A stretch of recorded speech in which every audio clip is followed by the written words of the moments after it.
پشت سر ما شهر فس یا فاس رو می‌بینید که قدیمی ترین پایتخت کشور مراکش بوده. این شهر از نظر تاریخی اهمیت خیلی زیادی داره برای کشور مراکش. قدیمی ترین بافت شهری کشور مراکش رو اینجا میشه دید. پایتخت سابقش هم هست قبل از اینکه فرانسوی‌ها بیارن بکننش رباط. میخوایم بریم توی این شهر باصفا و باحال بگردیم، توی بازاراش بچرخیم و راجع به کشور مراکش بیشتر یاد بگیریم. در ضمن این سفر رو گروهی با همسفرهای خوب پیج اینستاگراممون شروع کردیم که تو ولاگ‌های قبلی بهتون معرفیشون کردیم. اگه ندیدین پیشنهاد می‌کنیم که بعد از دیدن این ولاگ به ولاگ‌های قبلی هم سر بزنید. من نیکا هستم. من حسین از کانال پرشین اکسپلوررز با ما همراه باشید. بریم برای دیدن یه قسمت دیگه از سفر گروهی باحالمون توی مصر و مراکش.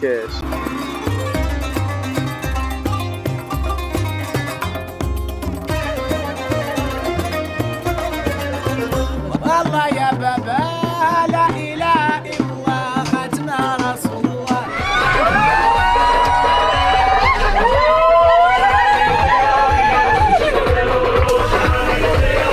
اینجا دروازه آبی شهر فس. خیلی بده، یعنی اصلا بدترین بوهایی که نه رو گذاشته تو دماغ.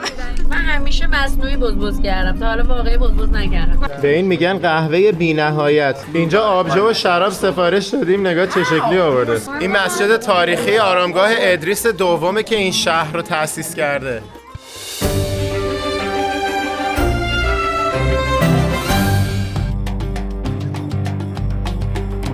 این اقامتگاه سنتی که توش موندیم یکی از ریاض‌های یا ریادهای کشور مراکشه که معروف‌ترین مدل اقامتیه که توی مراکش میشه داشت. توی ولاگ اولم راجع بهش صحبت کردیم. دیشبم که رسیدیم اینجا ازش فیلم گرفتیم نشونتون دادیم. اینجا توی شهر فس کشور مراکش، پایتخت سابقش که امروز می‌خوایم بریم بگردیم و توی این ولاگ بهتون نشون بدیم.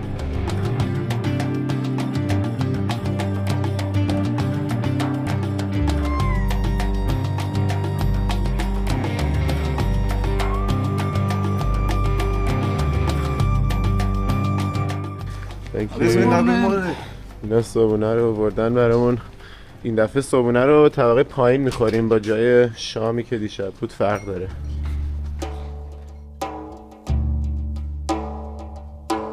صبح بخیر، صبح بخیر. کیف حالتون؟ خیلی خوشگله اینجا، نگاه کن.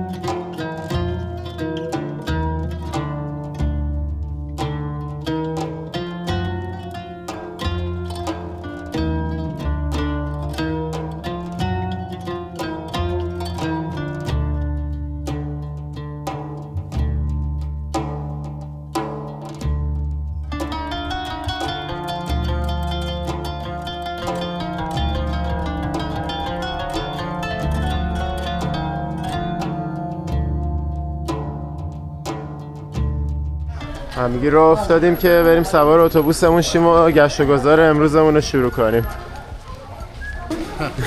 Good morning.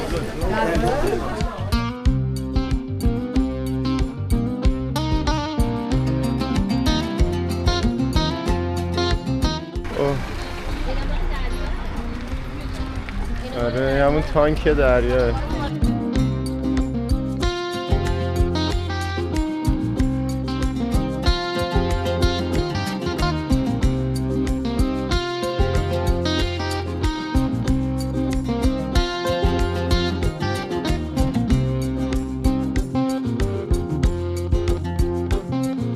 حالا داریم میریم تور شهر فس قدیم.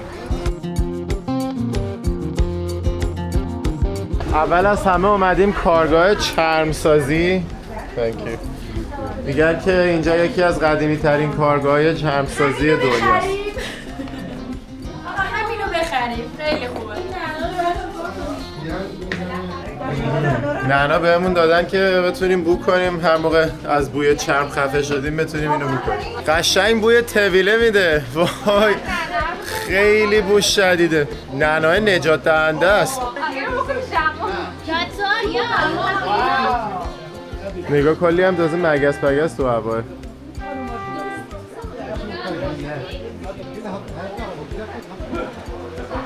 این صحنه‌ای که می‌بینین یکی از معروف‌ترین منظره‌های شهر فس.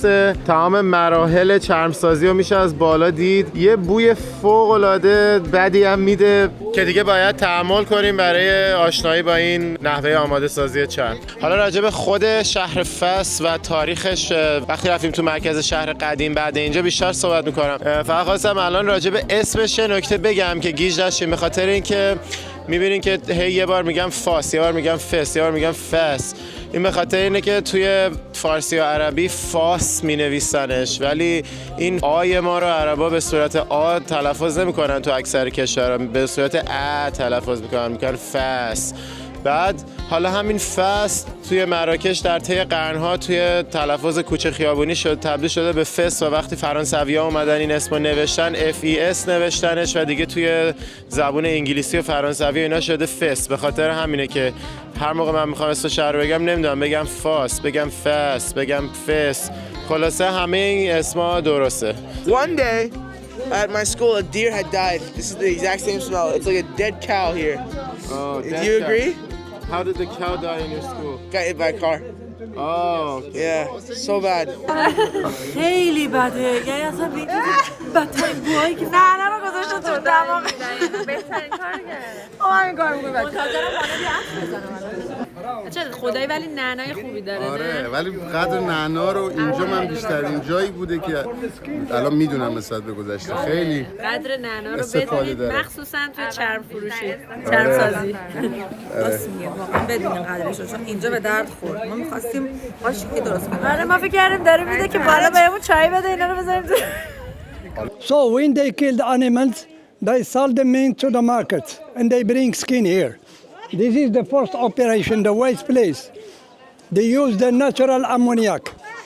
It means the pigeon poo. pigeon. That's why we give you ments for smell. The guy, yeah, exactly, yeah. It's not from the cow? No, the pigeon poo has ammoniac, natural. They clean the rest of the grass, bacteria, everything. The second one, it's a limestone. The limestone to take the hair. It's become the leather very soft. It's easy to take the hair. After 1 week, they bring the skin inside of the building. We have big machine. They wash with water. After washing to the color over there, natural color. Red, it's poppy flower. The yellow, it's saffron. Orange, henna. Blue, indigo. The black, mascara. Brown, cedar wood. Green is mint, what you have in hand. All natural color. But for the skin, we have camel, goat, lamb, sheep, cow. So this tannery has 11th century old, 11th century. پس ما تازه فهمیدیم که این بوی شهیدی که داریم حس میکنیم مال جنازه گاو نیست و مال فضله کفتره که آمونیاک داره و این آمونیاک رو استفاده میکنن برای طاهرسازی اون چرمه و کشتن باکتریا. اصلا فکرشو نمیکردم با چیز به این بدبویی بخوان طاهر کنن چرمو. آمونیاک چربیشو هم میگیره و باعث میشه که باکتریا دیگه نتونن روش رشد کنن. کلی هم مغازه داره طبقه‌های مختلف که انواع اقسام کیف و ژاکت و کفش و کمربند و اینا رو میفروشن.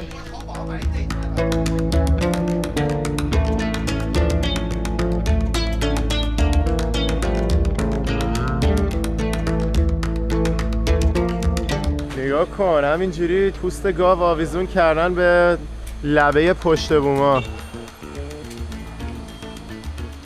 حالا داریم میریم که وارد بافت قدیمی شهر فس بشیم و دیگه ببینیمش و راجبش صحبت کنیم.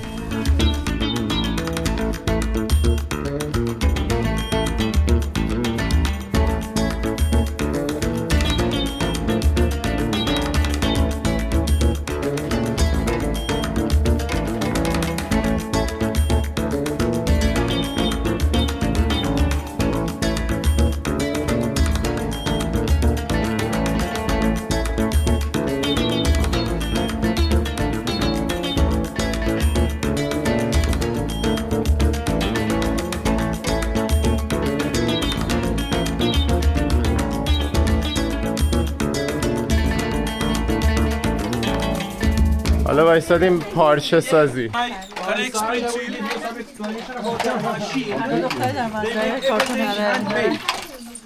Okay, guys. Happy-go-lucky. Good morning. Good morning. So, guys, here we can use. Yes, my sister, you can go. Okay, you can have a seat. So, have seats, please. I will give you a brief idea about work. Then, after you have free time, nice to meet you guys. This is the men loom, not women loom. Women loom is a vertical loom. Here we can make scarf like turban, scarf around neck, around the back, and also we use the dresses in upstairs. And a fabric, tablecloth, sofa, bed cover, bedspread. Here we use cotton, wool, and agave silk. Agave fiber. We don't use the warm silk in our clothing. We use vegetable agave silk. Touchy, touchy, looky, looky. Squeezy, squeezy, feely, feely.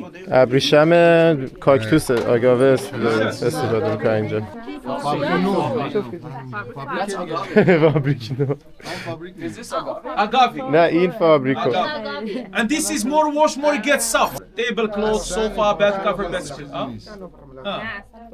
جنسش خیلی قویه نه بابا پلیس. میگه هرچی بشوریش بهتر میشه، نرم‌تر میشه. از زیر بشینین بریم. بشینین. سر امتحان می‌کنی؟ زحماتشو به باد نریم. حسین آقا goes back and forth. همه کاراشو انجام میده. ما فقط داریم این مولولک اولولک.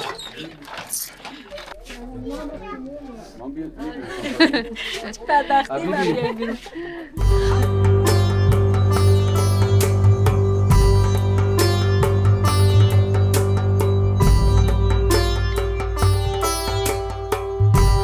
حالا همینطور که توی این مرکز تاریخی قدیمی شهر فاس یا فاس قدم میزنیم، یکم راجع به تاریخ اینجا بهتون بگم. این شهر دلیل اهمیتش برای کشور مراکش اینه که اولا که تو چندین دوره مختلف پایتخت این کشور بوده. یکی از مهمترین شهرهاشونه، دومین شهر بزرگ 1.2 میلیون جمعیت داره، یعنی از نظر جمعیتی سومین شهر بزرگ مراکشه و از نظر مساحتی دومیشه و اینجا به عنوان قدیمی ترین پایتخت کشور مراکش شناخته میشه. این شهر توی قرن هشتم تأسیس شده. در واقع ادریس اول که از عراق کنونی فرار میکنه چون که شیعه بوده و اون موقع عباسیان میخواستن شیعه ها رو محاکمه کنن، از بین ببرن، فرار میکنه میاد اینجا و اون موقع اسلام رسیده بوده به این قسمت از دنیا، یعنی همون اوایل اسلام، قبلا راجبش توضیح دادیم، اسلام میاد میرسه به اینجا و از اینجا گسترش پیدا میکنه توی حتی اسپانیا و پرتغال و اینا. ولی اون زمانی که ادریس فرار میکنه و میاد اینجا یه ذره قدرت متزلزل بوده و ادریس این فرصت رو میبینه که بیاد و اینجا یه سلسله مستقل تأسیس کنه و فاس رو به عنوان پایتخت خودش تأسیس میکنه توی قرن هشتم. چرا میگن قدیمی ترین پایتخت مراکشه؟ با اون که خب هزاران سال قبلش اینجا بالاخره آدم زندگی میکرده و قدمت داشته. به خاطر اینکه تمام سلسله‌ای که قبل از ادریسی‌ها اینجا بودن پایتختاشون بیرون مراکش کنونی بوده. چه قدیمی ترین پادشاهی اینجا که راجبش تو ولاگ اول صحبت کردیم پادشاهی موریتانیا بوده، چه رومیا وقتی که بودن پایتخت این استان شمال آفریقاییشون توی تونس امروزی بوده و هیچ وقت این کشور مراکش کنونی پایتختی نداشته تا زمانی که این شهر فاس به عنوان پایتخت ادریسی‌ها تأسیس میشه. و همچنین اینجا قدیمی ترین بافت شهری رو داره. از لحاظ قدمت بافت شهری اگه بخوایم در نظر بگیریم اینجا از شهر مراکش هم قدیمی تره و این هم یه دلیل دیگه است که اینجا خیلی اهمیت تاریخی زیادی داره. و ضمناً گفتم ادریس اینجا رو به عنوان پایتختش تأسیس کرد، بعدش دوباره توی قرن 14 اینجا دوباره پایتخت از مراکش منتقل شد به اینجا یه دوره و بعدش هم قبل از این که فرانسوی‌ها بیان مراکش رو بگیرن دوباره شهر فاس شده بود پایتخت کشور مراکش. بعد از اینکه فرانسوی‌ها میان به خاطر اینکه شهر رباط به دریا نزدیکتر بوده و راحت‌تر دسترسی داشتن بهش شهر رباط رو میکنن پایتخت سیاسی. دقیقاً قبل از اینکه فرانسوی‌ها اینجا رو مستعمره کنن هم باز دوباره فاس یا فاس شده بوده پایتخت کشور مراکش. حالا بریم با هم دیگه این شهر پر اهمیت و تاریخی مراکش رو ببینیم. اینم باید بگم که اینجا از 3 بخش مختلف تشکیل شده. الان ما داریم تو بخش قدیمش قدم میزنیم. بخش قدیمش همون قسمتیه که تو زمان ادریس تأسیس شده، بخش جدیدش قرن 14 تأسیس شده و بخش فرانسویش توی قرن 20 ساخت و ساز شده. اینجا باب شماعین یه مسجد تاریخی شهر فاس.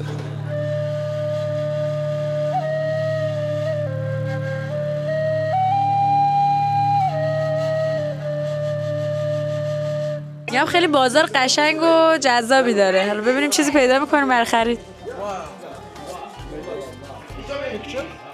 Thank you. Thank you, thank you.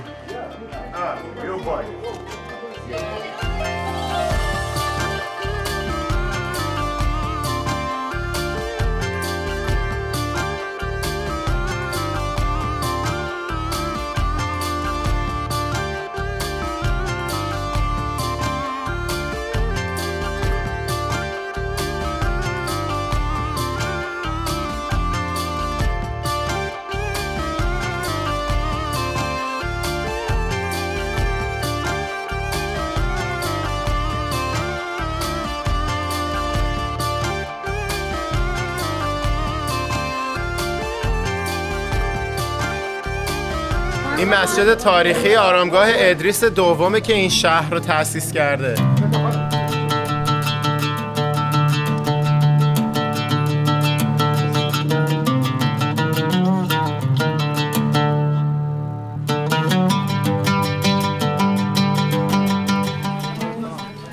Iran. Yeah, nice to meet you.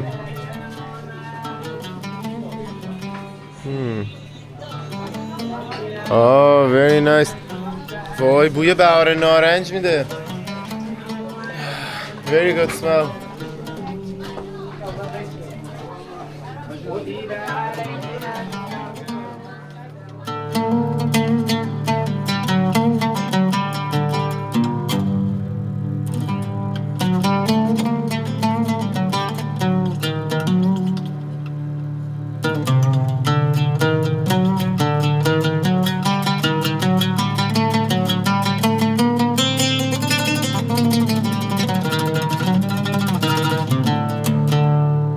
بیچاره نمیدونه کجا بره، چقدر بار زدن.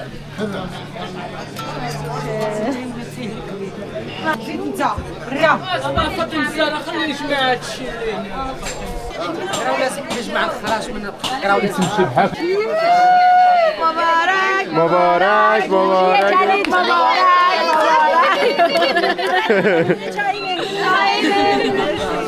چندین روزه میگن که من قوری میخوام بخرم تو بازار. بالاخره گوریشون گیرشون اومد. دوستان لطفاً توی کامنت ها برام بنویسین که اگه اینو بمالیم غول چراغ جادو در میاد یا نه، یا علایالدین در میاد یا نه. نظر خودتون چیه؟ غول چراغ جادو نه نه نه نه اونو ببین، آقا رو ببین چه خوشگل میزنه. بس والله بابا ميمونة بسم الله والله يا بابا لا إله إلا الله ختنا رسول الله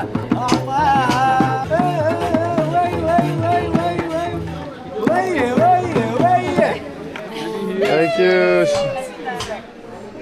اینجا موزه چوبه که تو اتاقش یه سری ابزار چوبی گذاشته، ولی ما بیشتر به خاطر طبقه بالاش اومدیم که منظره داره. نفری هم 20 درهم $2 ورودی دادیم. بالاخره رسیدیم به پشت بوم. 3 طبقه پله طاقت فرسا اومدیم بالا.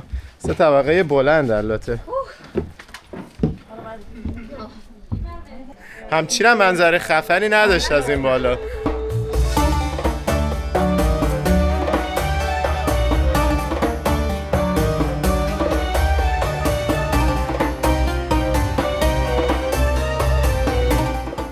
اینجا آشپزخونه است، قهوه و چای میدن.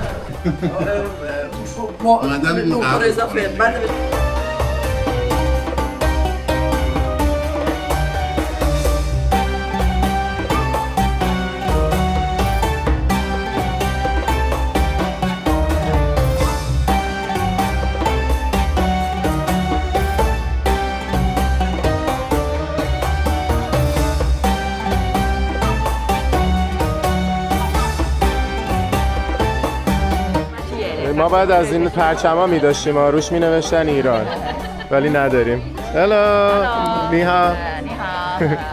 وای از دست قاطینگا امان از اون پاتینگا. کی بود که گفت قاطینگا؟ کی صدا زد پاتینگا؟ ما دوتا اومدینگا با رسم اینگا دوستیم با پیتیلینگا شاد و خندون بودینگا. این آقای محمد امروز راهنمای دوممونه. Nice to meet you. You too. Welcome to Morocco. Thank you. مرحبا. امروز یه راهنما جلوی صف داریم، یکی عقب صف که دیگه سخت‌تر پراکنده بشیم.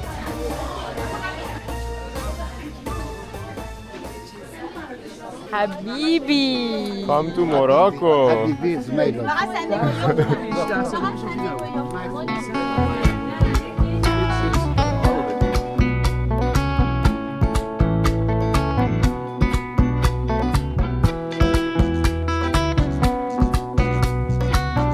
او این نخش همینجوری تو کل دیوار رفته. یه صدای گیتار میاد.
این اصل قهوه مراکشیه که اینجا داریم میبینیم و یاد میگیریم که چجوری درست میشه. لای شنه نمالی از جنس قهوه. از جنس قهوه داره داغ میشه که این قهوه مراکشی رو بخوریم. خیلی از مراکش قهوه‌اش معروفه در به به به.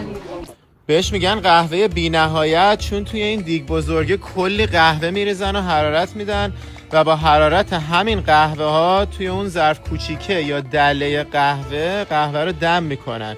این روش باعث میشه جریان حرارت به دله انقدر خوب و بهینه باشه که بارها و بارها بدون جایگزین کردن پودر قهوه‌ای که داخل دله هست میتونن این دله رو پر از آب کنن و ازش قهوه تازه و با کیفیت بگیرن، طوری که فکر میکنی به منبع بی‌نهایت قهوه وصله. اینم روز و عسل بود که توش ریخت تو قهوه‌مون. جالب. میخوای؟ اینم چاشنیایی که بهش میزنن.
خوشگلی پیدا کردیم. اصلا عکس‌ها طرح‌هاش واقعا بی‌نظیره.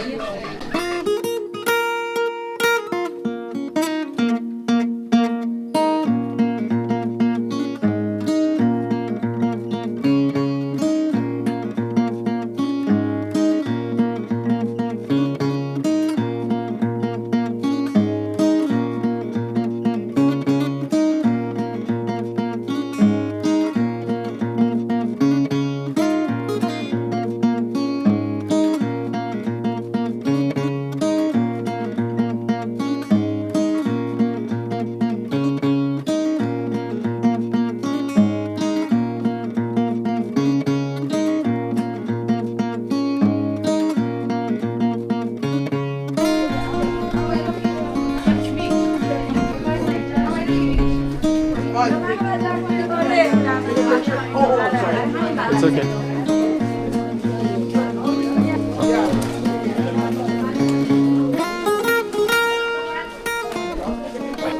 Hello, man. Hi. Welcome. How are you? I'm great. And you, how are you? Pretty good. Come. Wow. This is the liver, heart, kidney, balls. Nice. Yes. It's from which animal? That one is from lamb. From lamb. دنبلان هم داره. این آقا هم اسمش عماده.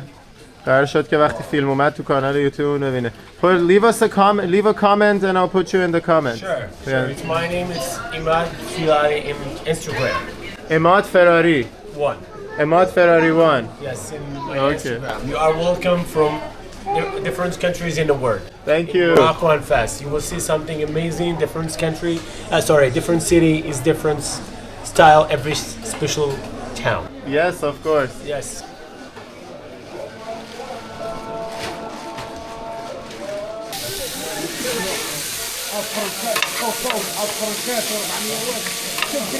بچه‌ها $20 کاپلی بعد به خاطر اینکه شترامون و پولشو ساحل داد بهشون بدیم. تعارف میکنه. تعارف میکنه. Account, brother.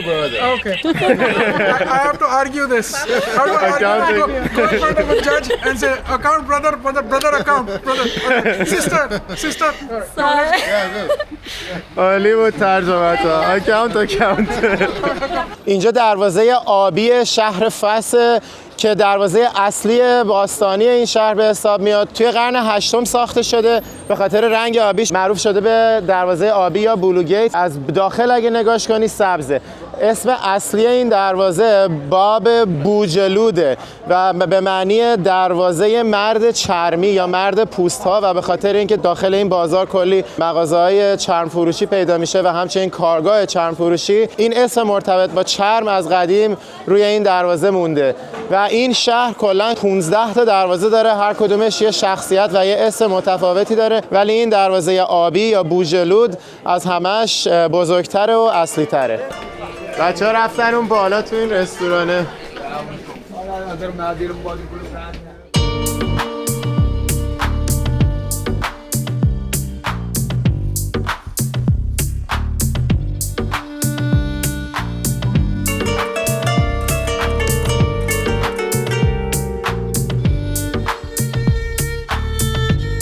رستورانمون رو عوض کردیم، اونجا نه به جا داشت کم هم دیر گرفت سفارشمون رو، دیگه گفتیم بی خیال بیایم اینجا غذا بخوریم، بغل خیابون هم باشه. میگه آبجو داره ولی فقط تو میده چون بقیه مسلمانان ناراحت میشن، فقط داخل. اون رستوران هم نمیاد اوردر بگیره، هم گفتش که آبجو نه نداریم، اصلا بهش برخورد. اینجا آبجو و شراب سفارش دادیم، نگاه چه شکلی آورده. نه چایی شراب. آره شراب تو لیوان چایی آورده براش. سبزه ما شما. سلامتی. سلامتی همسفر عالی. غذامون رو آورد. شیشلیک و برنج و بازم شیشلیک و شیشلیک. بابا چایی. منم شیشلیک سفارش دادم ولی چون دیگه کم اومد گفتم میخوام سالاد شیرازی بخورم. شیشلیک ویژیتریان. نه خیلی مظلومه. بابا باور نه، من خودم دیگه دیدم کمه، انقدرم سالاد شیرازیش خوشمزه بود که گفتم ترجیح میدم الان سالاد شیرازی بخورم، شب توی هتل گوشت بخورم. الان خیلی باحال بود سالاد شیرازیش، مخصوصا با شرابم بیشتر میچستید. من دیگه عشق کردم، گفتم من همین سالاد شیرازی و شرابم میخوام بخورم. خب بله بزنی بچه‌ها. پام میزنی؟ پام بزن. به مامان نزدن. چیرز. این قسمت شیرینی ها رو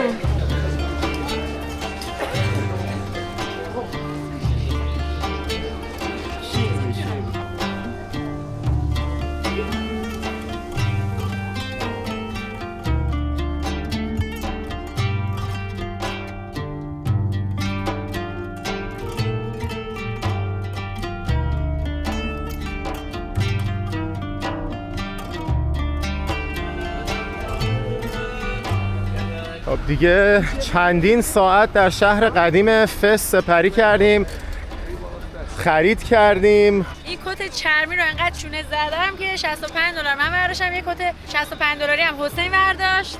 بیا مال منم نشون بده. خرید خوبی بود. چرمش هم چرم گاوه. مال آخه بعضی از بچه‌ها چرم بز بود. این چرم گاوه. کت چرمی. نه مال حسین. $65 ناقابل. خیلی چونه زدیم. آره. نه محمد راهنمامون. بای بای محمد. Nice to meet you. Thank you. See you again. Welcome. And this is the defensive wall. این قلعه دفاعی شونه ها. قبلا قلعه دفاعی بوده، الان بعضی وقتا فستیوال برگزار میشه اون تو. این هم اتوبوسمون دیگه وقت رفتن از شهر قدیم فس یا فاس یا فاس شد. فاس هر چی شما بگید. آره. الان می‌خوایم بریم شفشوان. البته اول میریم که چشم انداز داشته باشیم به شهر قدیم و جدید و فرانسوی با هم. از اون بالا ببینیم، بعد ادامه میدیم به شفشوان.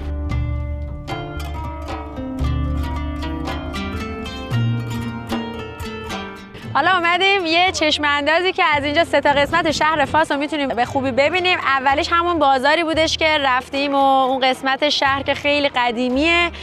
اینجا قسمت جدیده که ولی توی قرن 13-14 درست شده و این ور جدیدتر از قسمت جدیده که توسط فرانسوی‌ها درست شده. اینم قبرستونش خیلی متراکمه اون ته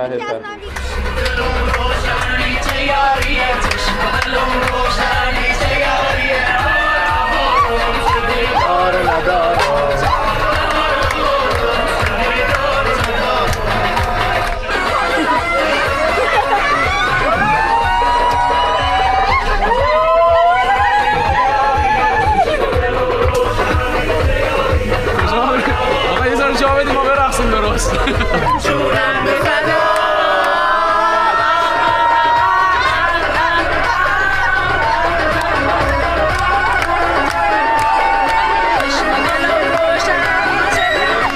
چشم دلم روشن این چه کاریه هوا رو دیدار ندارم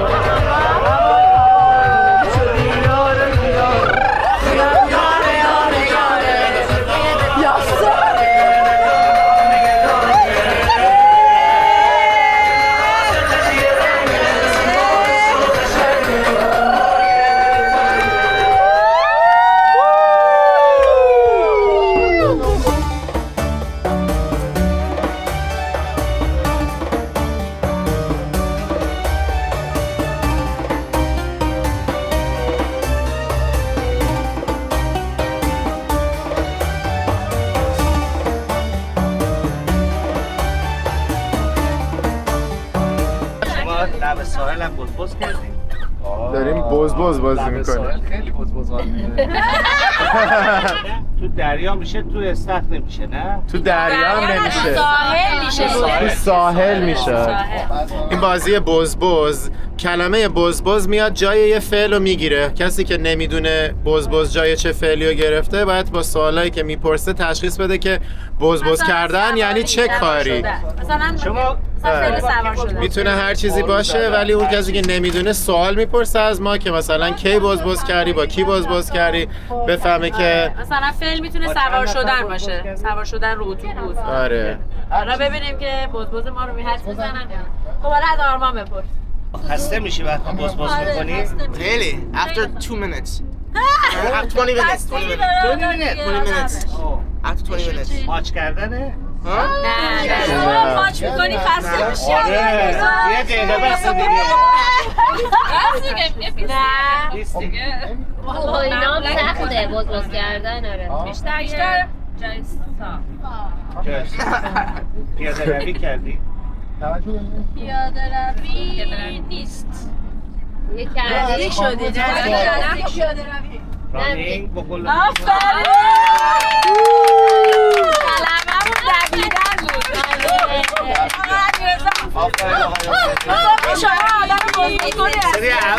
سری اول اوله. حالا آدم بزبز کنی هستی یا نه؟ بله با کمال میل. کجاها بزبز میکنی؟ همه جا. همه جا بزبز.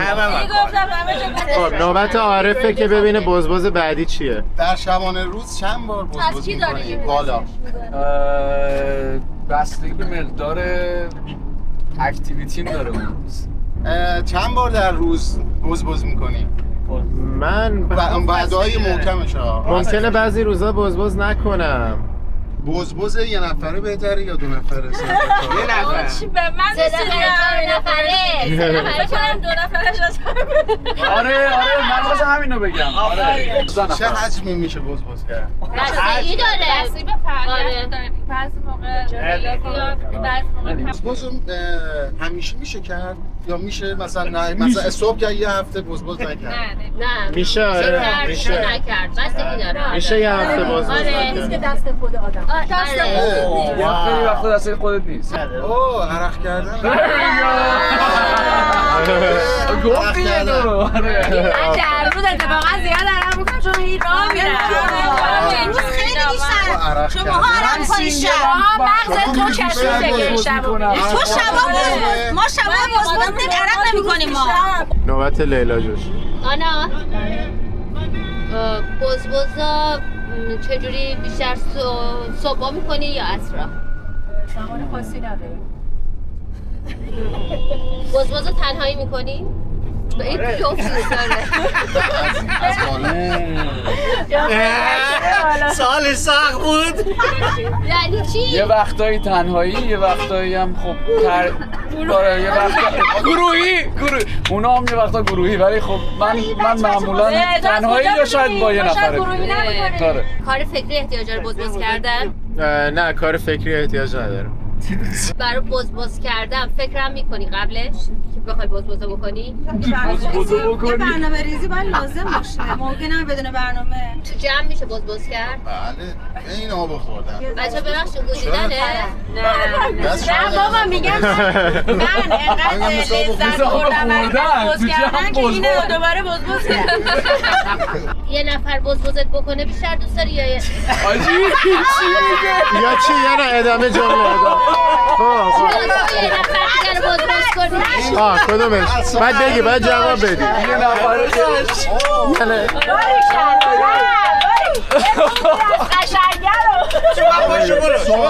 من برم اینجا باید جواب بدی.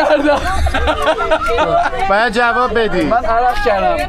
من دیگه باید جواب بدی. جفتشو دوست دارم. بزبزت میکنن یا بزبز میکنی؟ یعنی فاعلیه یا مفعولیه؟ میتونی هر دو و میتونی با هم. کلمه قبلی غیر دادن بود. حالا بریم کلمه بعدی والا ببینیم چیکار میکنه. بزبزو یه نفر میتونه انجام بده یا باید بیشتر از یه نفر باشه؟ بیشتر یه نفر است. معمولا بیشتر از یه نفر نمیتونه انجام بده. یه نفر است تو شاید 2 نفره. نه گفتن بیشتر یه نفر است. بیشتر یه نفر است. بیشتر یه نفر است. نفر بعدی. شما بزبز کردی امروز؟ امروز نه. امروز نه. نه. که دفعه آخر که بزبز کردی که بود؟ یه آخرین بار مثلا پریروز. اوکی. اونم بزبز میکنه؟ چشم ایشه. چیزی که اون لذت میبره ولی این نمیبره. دوبارم بیشتر نمیشه که کاملی نیست. نه تو هم با باسنت بزبز میکنی. آقا این چیه؟ کلمه قبلی شتر سواری بود که والا خیلی ناامید کننده پیش رفت و تا بعد از 1056 تا سوال فهمید که و یک عالمه راهنمایی فهمید که نه خیر گفتیم با باسن انجام میشه. شتر سواری و شما با باسن میشینی هیچ کاری نمیکنه باسنت. بقیه کارو با دست و پاها و شما بگین شتر سواری و شما با باسن انجام میدین یا نه؟ تو کامنت ها برامون بگی آقا طرف والا هستین یا طرف اینا؟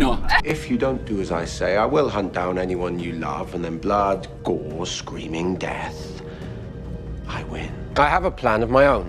We find this thing and its acolytes, we slaughter the lot of them, and then we stack their bodies into a monument dedicated to those who would threaten my family. حالا نوبت به من رسید. بچه‌ها کلمه رو انتخاب کردن و میخوایم ببینیم که چیه. عارف تو امروز بزبز کردی؟ اصلا امروز نکردی؟ اصلا خب نیکا تو امروز بزبز کردی؟ والا تو این هفته بزبز کردی؟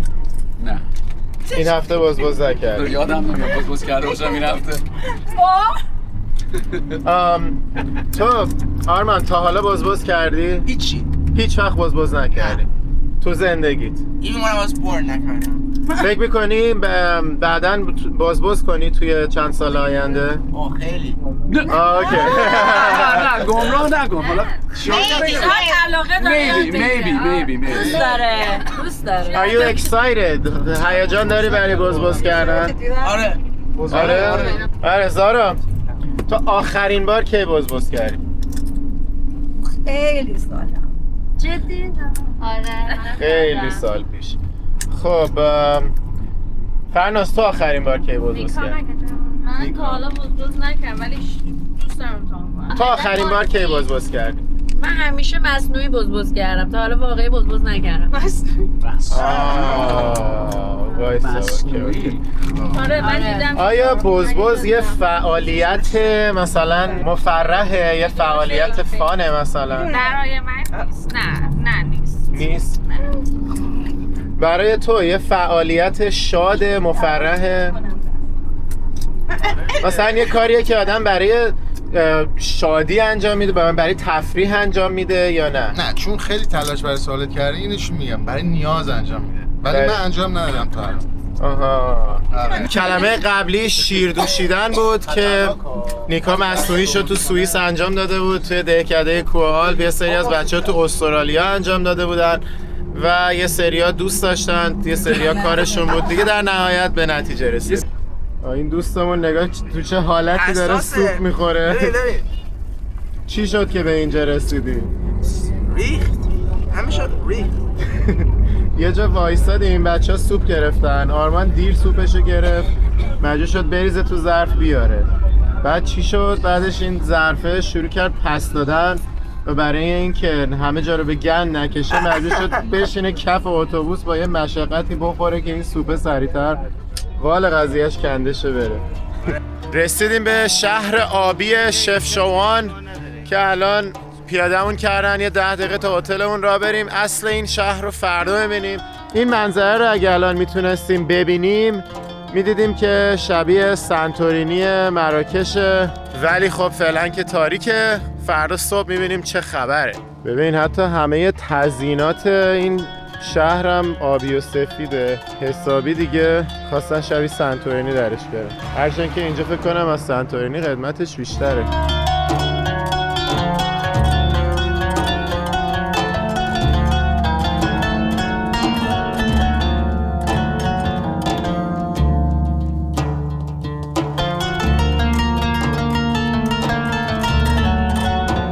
حالا بریم اتاقا رو ببینیم.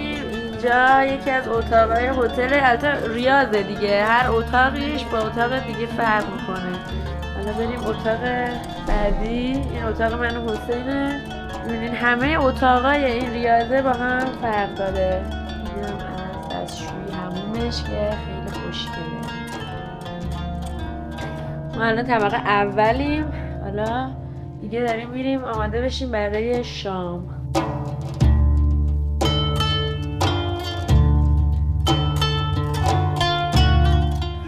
اتاق ما اسم شهریاره.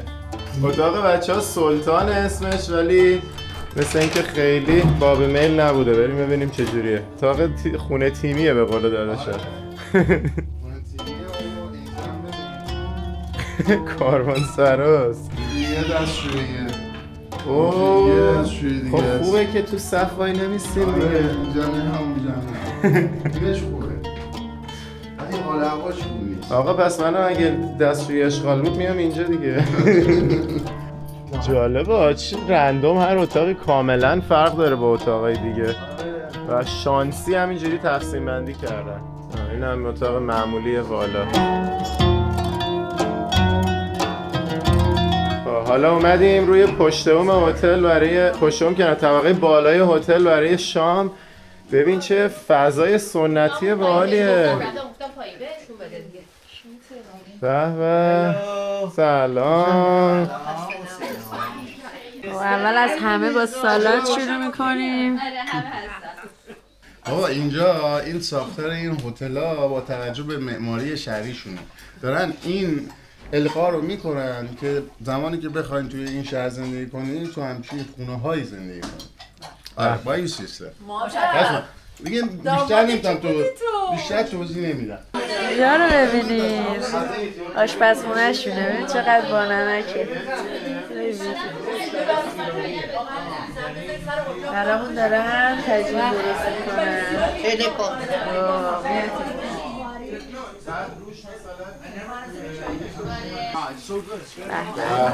حدس میزنیم غذا چیه امروز؟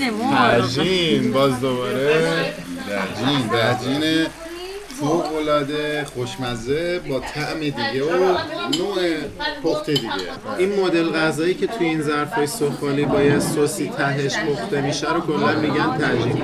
این یکی الان آلو نداره ولی هنوز تجینه. آره این مرغ. گوسفنداشو با آلو، گوسفند شترشو با آلو میگن. آره. به. ما گوسفندشو خوردیم، شترشو خوردیم، مرغش هم ملم می‌خوریم. سبزیجاتش هم خوردیم. حتی کله گنجشکی هم دیروز خوردیم. کله گنجشکی. روزه است با کله گنجشکی روزه است. بعد از شام رفتیم برای خواب و استراحت که صبح روز بعد بریم شهر شفشوان معروف به سنتورینی مراکش رو مفصل بگردیم. توی ولاگ بعد با ما همراه باشید که بریم این شهر زیبا که شاید زیباترین شهر مراکش باشه رو با هم ببینیم.